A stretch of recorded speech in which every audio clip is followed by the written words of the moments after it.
پاکستان تحریک انصاف نے نیب ترامیم کو عدالت عظمیٰ میں چیلنج کرنے کے لیے سابق وزیر اعظم نواز شریف کے وکیل خواجہ حارث کی خدمات حاصل کر لی ہیں۔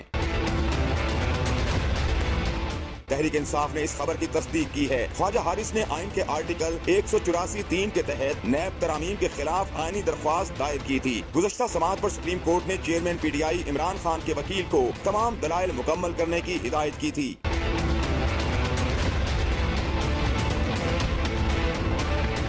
یاد رہے کہ خواجہ حارث شریف خاندان کی جانب سے گزشتہ 2 دہائیوں سے عدالتوں میں پیش ہو رہے ہیں۔ ان کے والد خواجہ سلطان طیارہ ہائی جیکنگ کیس میں نواز شریف کے وکیل تھے۔ وہ 2008 میں شریف فیملی کی پاکستان واپسی کے بعد ان کے وکیل بنے تھے۔